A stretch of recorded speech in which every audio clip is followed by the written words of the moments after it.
January 1st, New Year's Day in the Caribbean Sea. At 06:12 local time, everything looks calm. The water is smooth, the sky is clear, and the horizon has the kind of peaceful look sailors hope to see on the first morning of a new year. Light wind, open water, no heavy traffic, no signs of trouble. Ahead, a U.S. Navy carrier strike group is moving on a steady course through international waters. This is not a dramatic deployment or a public display. It is a planned transit, properly logged, lawful, and routine. Flight activity is limited. Sensors are running, but the overall posture remains calm and measured. Then the picture changes. On the surface search radar, 5 new contacts appear within minutes of one another. They are not spread out randomly. They are grouped. Their speed is consistent. Their bearing is deliberate. Inside the Combat Information Center, the contacts are flagged at once. These are not cargo ships. They are not Coast Guard vessels. They are Venezuelan naval ships. The contacts are confirmed visually and electronically. Their hull shapes match known Venezuelan surface vessels. Their course lines are plotted. Their closest point of approach is calculated. And the numbers do not look accidental. Music. Instead of keeping distance, the Venezuelan ships begin adjusting course. At first, the changes are small. 5 degrees, 10 degrees. Just enough to matter. Just enough to close the space. This is no longer simple shadowing. This is positioning. From the bridge of a U.S. ship on the edge of the strike group, the watch team sees the pattern immediately. No one raises their voice, no one rushes. The response is disciplined and procedural. Maintain speed, maintain course, record everything. Radio calls are sent on international maritime frequencies in English and Spanish. The U.S. Navy formation identifies itself and states that it is conducting lawful transit. The message is calm, clear, and fully professional. There is no answer. The Venezuelan ships hold their line. At this range, every mile matters. Every knot matters. The geometry on the plotting table grows tighter. The closest point of approach drops from double digits to single digits. Still, there is no sudden move from the U.S. side. No dramatic shift, no unnecessary escalation, but the posture changes. Surface search radar moves into a more detailed tracking mode.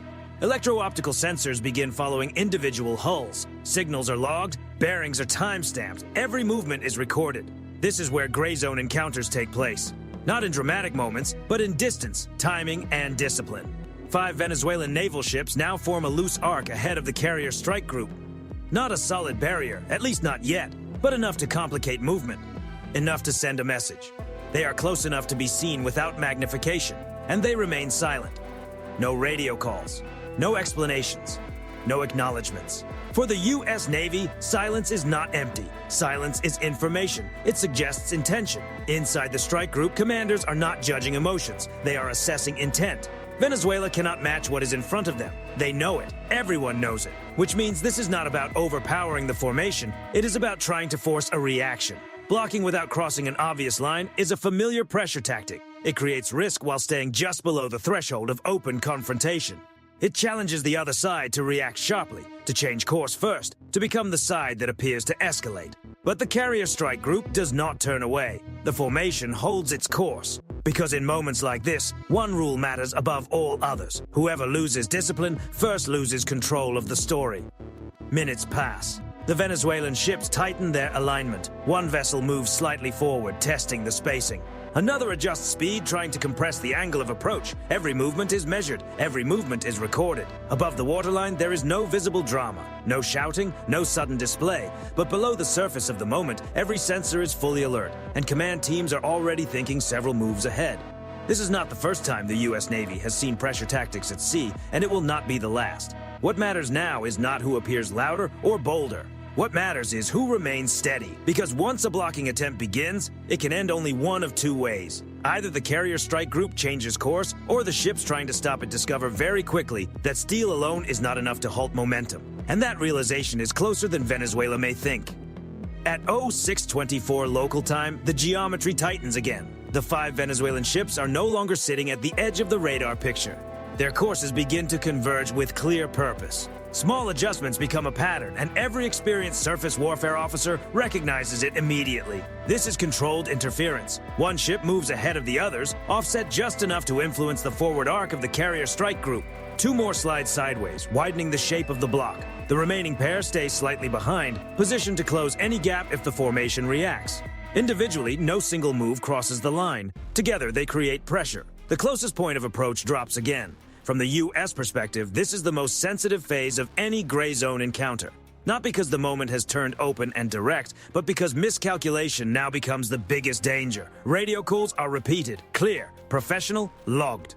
Still, there is no reply. The Venezuelan ships are now close enough for deck crews to be seen through long-range optics. No dramatic signals appear, no flags go up, no messages are sent. There is only movement. Inside the Combat Information Center, the surface picture is updated second by second. Bearing, speed, closing rate, spacing. Every detail is tracked, measured, and recorded. Nothing is guessed. Intent is read only through behavior, and the behavior is clear. This is not simple observation. This is not an escort. This is an attempt to influence movement.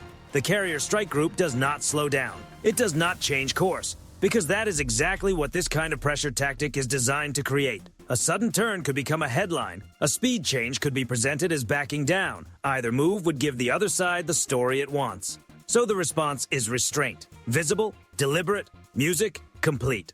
As the distance narrows, U.S. sensors quietly increase focus. Surface radar moves into a sharper tracking mode. Electro-optical systems lock onto individual hull numbers. Electronic support teams listen closely, cataloging every signal, every radar sweep, every short exchange between the Venezuelan ships. The lack of direct communication becomes its own message. It confirms coordination. It confirms command control. It confirms that this encounter is organized, not improvised. The lead Venezuelan ship edges closer, reducing lateral separation. Its wake grows longer, suggesting more throttle. Seconds later, another ship mirrors the move. The arc begins to compress. To an untrained observer, it might look minor. To experienced crews, it is a clear increase in pressure. Still, there is no panic, no loud reaction. The carrier strike group's outward posture remains steady, but readiness tightens quietly in the background. Aviation teams are placed on short notice. Helicopter crews are briefed. Cameras continue recording. Legal and operational documentation continues side by side. This is the modern maritime arena, where evidence can matter as much as capability. The Venezuelan tactic is simple. Apply just enough pressure to make the U.S. formation adjust, while staying below the level that would justify a stronger response. But pressure works in both directions. The closer they come, the more they reveal. Their maneuvering habits, their spacing discipline, their reaction timing, their command rhythm, their coordination, all of it is being captured. At 0633, one Venezuelan ship slips slightly out of alignment. Only a few degrees, only for a short moment. But long enough to expose a gap in the formation. It is subtle, but it is noticed. That small moment reveals something important. This is not a solid blockade. It is a demonstration, and demonstrations have limits. The U.S. formation continues forward without breaking. No extra warnings are issued beyond standard radio calls. No gestures are made for show. The message is delivered through consistency alone. You do not control this space. You do not dictate movement. You do not decide the outcome. The minutes stretch on. The Venezuelan ships now face a choice. Tighten further and create serious navigational risk, or hold position and accept that the block is not working. They hesitate. And that hesitation says everything. In gray zone confrontations, the side that pauses first is often the side that understands the cost of the next move. Venezuela is beginning to realize that steel hulls and silence are not enough against a formation that has already decided it will not move aside. What happens next will decide whether this encounter ends as theater or as a lesson. At 6:41 local time, the situation reaches its most delicate point. The Venezuelan ships are now well inside visual range. Hull numbers are readable. Bridge crews are visible. Through stabilized optics, individual movements on deck can be followed in real time. And still, no one rushes. No one overreacts. No one breaks discipline. This is the moment where control matters most. Inside the U.S. formation, command teams shift from assessment to management. The priority is no longer simply reading intent. It is controlling risk while maintaining legal and tactical advantage. The carrier strike group holds speed, holds heading, holds spacing. Above the surface, a helicopter lifts off smoothly. No sirens, no spectacle. The launch looks routine, but its purpose is clear. The aircraft does not move aggressively toward the Venezuelan ships. Instead, it enters a measured orbit, operating within international rules. Presence, not provocation.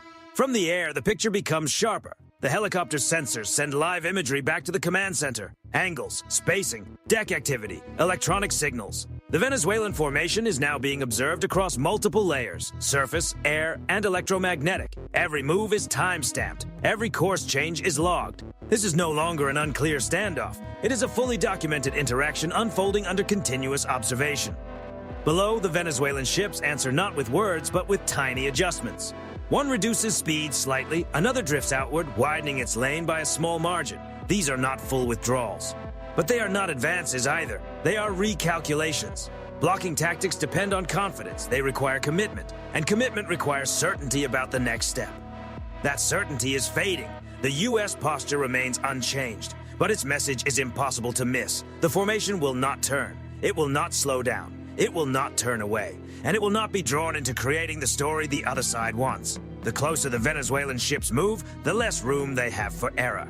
At this range, one poorly timed helm order or one delayed throttle response could create a serious maritime incident, the kind no commander wants and no government can easily explain. Now the risk begins to work against the side trying to block the path. Inside the Venezuelan formation, coordination starts to weaken. One ship takes a moment too long to match a speed change. Another holds its position just slightly longer than it should. These details are almost invisible to an outside viewer, but to trained crews, they stand out immediately. This is what pressure looks like when it turns back on the side applying it. Music. For the U.S. Navy, this is the heart of gray zone control, making the other side face the consequences of its own maneuvering without creating an unnecessary escalation. No dramatic warnings are issued beyond standard maritime radio calls. No signals are used for effect. No gestures are made for cameras. Just presence, just movement, just a steady refusal to give way. At 0648, the Venezuelan lead ship adjusts course by a few degrees. Not enough to appear as a full retreat, but enough to reduce the immediate risk at sea. It is the first visible break in the blocking pattern. The others follow, not all at once, not dramatically, but step by step, the arc begins to loosen. Spacing widens. The geometry that was meant to shape the movement of the carrier strike group begins to fall apart. Music. Above them, the helicopter maintains its orbit, steady and controlled.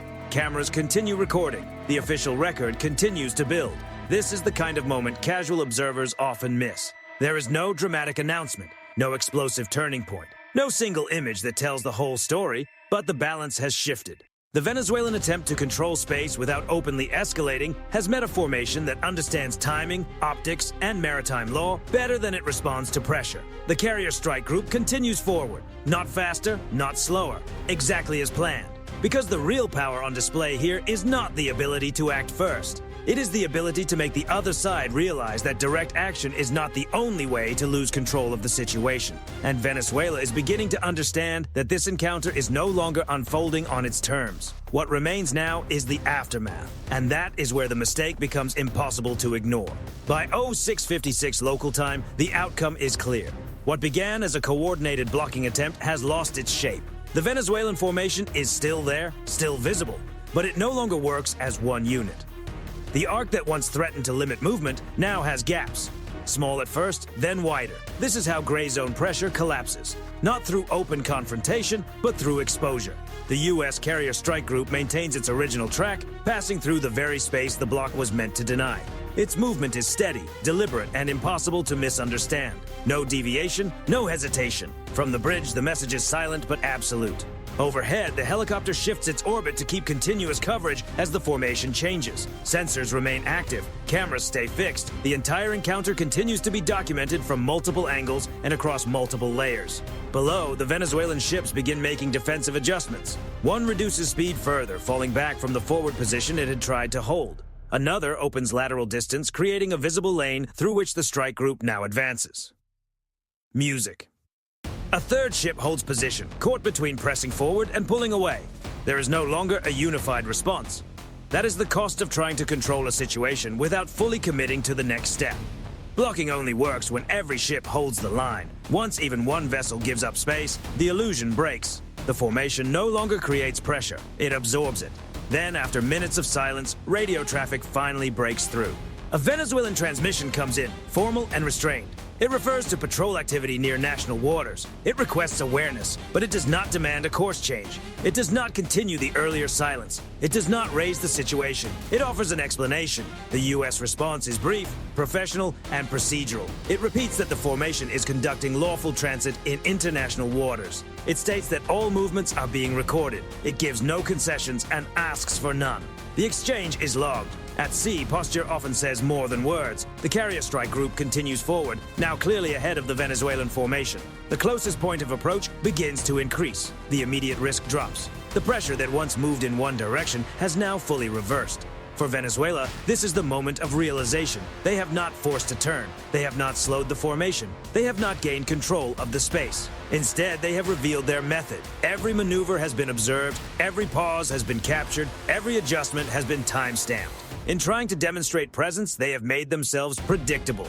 The helicopter begins its return path, climbing slightly and widening its arc as the situation stabilizes. It does not rush. There is no visible celebration, no signal of victory, only the quiet completion of the task. On the surface, the Venezuelan ships drift farther apart, returning to patterns that look more like shadowing than blocking. The immediate danger has passed. The attempt to shape movement has failed. From this point on, the encounter is effectively over, but its consequences are not. What remains is a detailed record. Intent shown through action, coordination tested under pressure, and a calculated attempt to challenge a carrier strike group without crossing into open confrontation. And that record will travel far beyond the horizon. For the U.S. Navy, this was never about winning a dramatic confrontation. It was about managing a difficult situation without giving the other side the reaction it wanted. The objective was complete the moment the formation passed through the area without changing course, speed, or posture. For Venezuela, the cost is harder to see, but it lasts longer. They chose the timing, they chose the positioning, they chose silence as leverage. Music, and by doing that, they showed exactly how far they were willing to go and where they were not willing to go any further. That was the mistake. Because in modern naval encounters, when one side reveals its limits without achieving its goal, it does more than lose the moment. It gives the other side valuable knowledge for the next one. And the next encounter will not begin with uncertainty. It will begin with lessons already learned. By 7:12 local time, the sea has returned to its quiet routine. The Venezuelan ships remain on the horizon, now separated by distance and doubt. The carrier strike group continues on its planned route, unchanged in speed, heading, or posture. To someone watching from the outside, it may look as if almost nothing happened. But in naval operations, outcomes are not measured by spectacle. They are measured by what was learned. Venezuela's mistake was not simply tactical pressure. It was strategic miscalculation. They tried to influence a carrier strike group without being ready to fully commit to the consequences. They relied on positioning, proximity, and silence to create pressure, assuming that restraint on the U.S. side would turn into hesitation. It did not. Instead, restraint became the strongest response. Every part of the encounter turned against Venezuela the moment the U.S. formation refused to adjust. Blocking tactics only work when the target reacts psychologically. When that reaction never comes, the pressure folds back onto the side applying it. And that is exactly what happened. From a strategic point of view, Venezuela gained nothing. The carrier strike group did not divert. It did not slow. It did not treat the block as anything beyond a routine maritime issue. There was no image of retreat, no footage of hesitation, no narrative advantage. What Venezuela did gain was exposure. Their maneuvering habits were revealed. Their coordination limits were tested. Their tolerance for risk was observed in real time. And all of it was documented. This is the part that rarely makes headlines. Modern naval encounters are not only about ships, engines, and distance. They are about data, patterns, timing, reactions, command discipline under pressure. And Venezuela gave away all of that without receiving a single concession. For the U.S. Navy, the encounter reinforced a principle refined over decades: control through discipline. By holding course, holding speed, music, and staying within the rules, the strike group denied its opponent the reaction it was trying to provoke. No dramatic clash does not mean no one lost. In fact, this is often how losses are recorded now. Quietly, internally, permanently. The Venezuelan ships eventually backed away without incident, but they left behind a complete operational signature.